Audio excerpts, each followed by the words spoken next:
Hey guys, welcome back to my YouTube channel. इस video में हम डिस्कस करेंगे हमारा अगली टॉपिक है जो कि है प्रिंसिपल ऑफ मैथमेटिकल इंडक्शन, जो है हमारा चैप्टर नंबर 4 क्लास 11th का।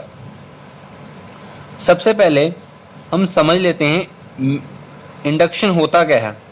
इंडक्शन मीन्स जब हम किसी स्पेसिफिक केस से कोई जनरल केस बनाते हैं उसे हम इंडक्शन कहते हैं। जैसे हमारा स्पेसिफिक केस क्या होगा, कोई भी स्पेसिफिक केस ले लें, जैसे कि राम खाना खाता है, विशाल खाना खाता है, और जब मेरा नाम ले लो, रोहन खाना खाता है। सभी नाम ले लें जो खाना खाते हैं, ठीक है। ये तो हो गए हम एक स्पेसिफिक के बारे में बात कर रहे हैं, जैसे राम खाना खाता है, विशाल खाना खाता है ना। उसके बाद हम जनरल केस, इन सभी केसेस को इकट्ठा कर कर एक जनरल केस बना लें। जैसे राम, विशाल, रोहन है तो सभी ह्यूमंस ही, तो हम इसे एक जनरल केस बना लें। जैसे ह्यूमंस ईट फूड, मीन्स सभी ह्यूमंस खाना खाते हैं, ठीक है। ये तो हो गया हमारा जनरल केस, इसे कहते हैं हम इंडक्शन। अब बात आई क्या कि मैथमेटिकल इंडक्शन का यूज क्या है। मैथमेटिकल इंडक्शन को हम यूज करते हैं हमारी मैथमेटिकल स्टेटमेंट को प्रूव करने के लिए। हम मैथमेटिक इंडक्शन का यूज करते हैं, ठीक है। भी उन स्टेटमेंट को प्रूव करने के लिए हम ये प्रिंसिपल को यूज करते हैं।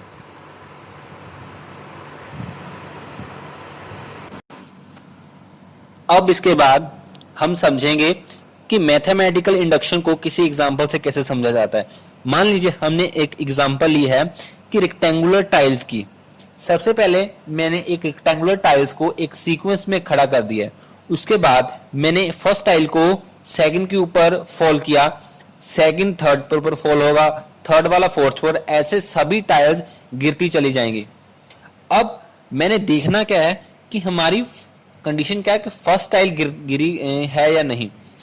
अगर हमारी फर्स्ट टाइल गिर गई है तो सेकंड भी गिरेगी, सेकंड गिर गई है तो थर्ड भी गिरेगी।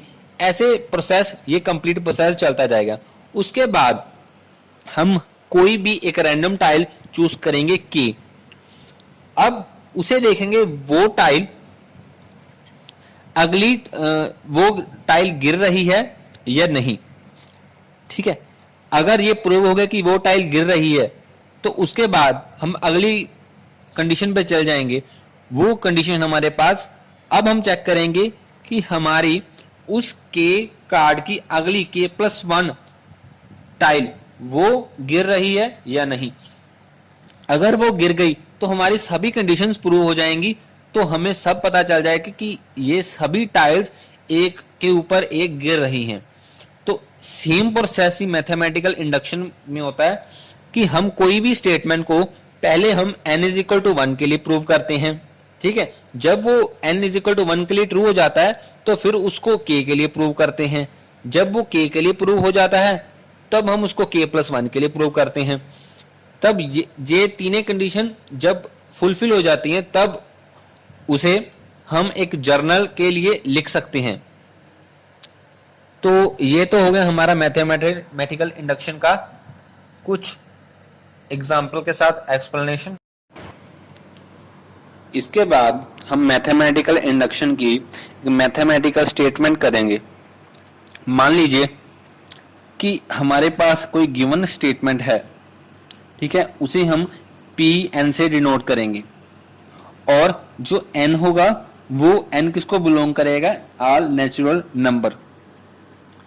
इसके बाद हमारा फर्स्ट स्टेप है हमारी the statement is true for n=1।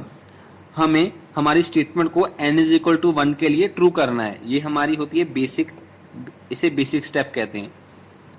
जरूरी नहीं कि हमें n=1 ही सब्स्टिट्यूट करना है, n ऑल नेचुरल नंबर को बिलोंग करता है। तो शुरुआत नेचुरल नंबर की 1 से होती है, तो n=1 को सब्स्टिट्यूट करते हैं, वरना आप कोई भी नंबर को सब्स्टिट्यूट करके देख सकते हैं। उसके बाद हमारी सेकंड कंडीशन होती है कि स्टेटमेंट को ट्रू करना है n=k के लिए।